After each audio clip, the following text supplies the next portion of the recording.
नमस्कार दोस्तों, मेरा नाम है रमेश और आप देखना शुरू कर चुके हैं स्टडी सॉल्यूशन। तो आज के वीडियो में हम बात करेंगे विभाज्यता के नियमों के बारे में। तो वीडियो में अंत तक बने रहना और अंत में आप देखेंगे कि आप किसी संख्या को देखते ही यह पता लगा पाएंगे कि यह संख्या किस संख्या से विभाजित होती है।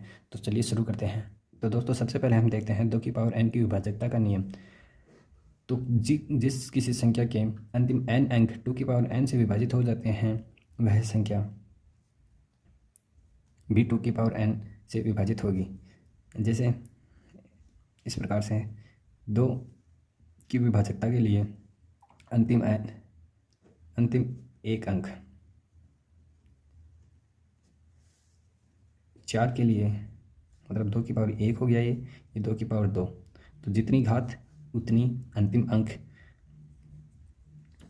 तो 2 की पावर 2 अर्थात 4 के लिए अंतिम 2 डिजिट। 2 की पावर 3 के लिए अंतिम 3 डिजिट। 2 की पावर 4 अर्थात 16 के लिए अंतिम 4 डिजिट। अर्थात जब किसी संख्या में अंतिम एक डिजिट 2 से विभाजित होता है तो वह संख्या भी 2 से विभाजित होगी, और अगर किसी संख्या के अंतिम 2 डिजिट 4 से विभाजित होते हैं तो वह संख्या भी 4 से विभाजित होगी, और किसी संख्या के अंतिम 3 डिजिट 8 से विभाजित होते हैं तो वह संपूर्ण संख्या भी 8 से विभाजित होगी।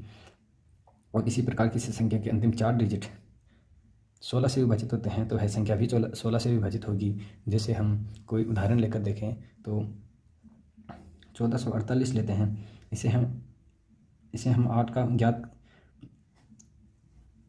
इसमें हमें 8 का भाग देकर देखना है। तो हम देखेंगे कि यह पूरा जाता है या नहीं, या शेष पर क्या बचता है। तो हमें इसकी विभाजकता के लिए यह देखना होगा कि अंतिम 3 अंक अगर 8 से विभाजित हो जाएंगे तो यह संख्या भी 8 से विभाजित होगी। तो हम देखेंगे कि 448 में अगर 8 का भाग चला गया तो यह संख्या 8 से विभाजित हो जाएगी। तो 8 पंजे 40 बच गए 4, और 8 छीन 48 56 बार चला गया, अर्थात यह संख्या जो 1448 है वह 8 से विभाजित होगी।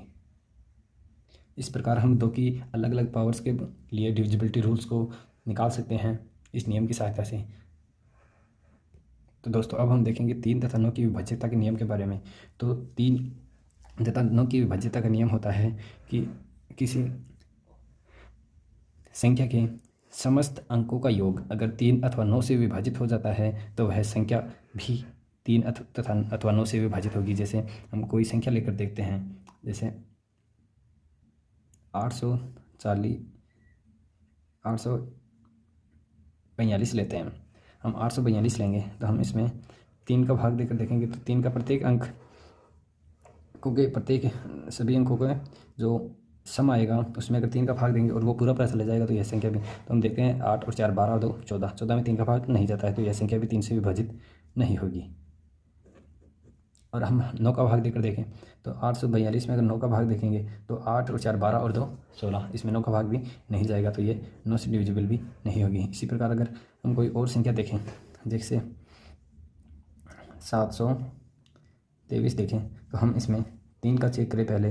तो 3 में देखो 7 में 2 बार चला गया, 1 शेष बच गया, फिर से 2 और 1 3, 3 में चला गया एक बार, फिर 3 बच गए, फिर 3 में एक बार चला गया, इसलिए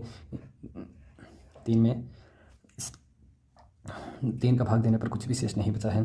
तो 723 3 से पूरी तरह विभाजित होगा। इसी प्रकार अगर हम 9 से भाग देकर देखें 723 को तो 7 और 2 9, ये 9 से पूरा चला गया, लेकिन आगे 3 शेष रह गया, तो 3 शेष रह गया तो 9 का पूरा भाग नहीं गया, अर्थात यह संख्या 723 है वो 9 से डिविजिबल नहीं होगी। तो दोस्तों, अब हम चेक करेंगे 6 की विभाज्यता का नियम।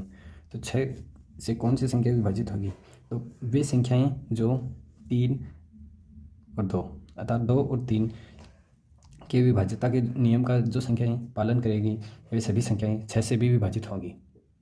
जैसे हम देखें 864, तो 864 में हम 6 का चेक करेंगे कि 6 का भाग पूरा जाता है या नहीं। तो इसके लिए हमें 2 के तथा 3 के डिविजिबिलिटी रूल को पालन करना होगा। तो हम देख सकते हैं कि पहले अंक में 2 का पूरा भाग जा रहा है, इसलिए यह संख्या 2 से तो विभाजित होगी।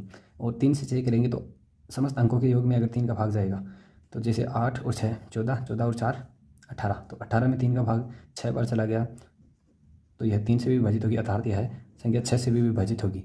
जैसे हम चेक कर सकते हैं 864 में अगर हम 6 का भाग देंगे तो एक बार चला गया 6, यहाँ पर बच गए 2 6, 6 चौका 24, यहाँ पर बच गए 2 24, तो 144 बार 6 का भाग चला गया। तो दोस्तों अब हम देखेंगे 11 का विभाज्यता का नियम। तो 11 का विभाज्यता का नियम होता है अल्टरनेट डिजिट्स के सम का डिफरेंस, अर्थात एकांतर संख्याओं के योग का अंतर अगर 11 से विभाजित होता है, अर्थात 0 या 11 का कोई गुणन प्राप्त होता है, तो वह संख्या 11 से डिविजिबल होगी। जैसे हम एक संख्या माने जिसके अंक हैं ABCD, ये एक संख्या है ABCD। तो हम ABCD में अगर चेक करें कि 11 का भाग जाएगा नहीं, तो हम देखेंगे कि A + C अल्टरनेट डिजिट्स तथा ये alternate digits minus B + D के योग अगर 0, 11, 22, 33 तथा इस प्रकार आगे 11 का कोई गुणज प्राप्त होता है, तो हम कहेंगे कि वह संख्या जो ABCD संख्या है वह 11 से विभाजित होगी। जैसे हम 1331 को चेक करें तो 3 और 1 4, 3 और 1 4, तो 4 - 4 = 0। तो यह संख्या 11 से 121 बार हम जानते हैं कि विभाजित होती है, क्योंकि यह 11 का घन है। बस दोस्तों आज के वीडियो में इतना ही। अगले वीडियो में हम चर्चा करेंगे अभाज्य संख्याओं के विभाजकता के नियम के बारे में।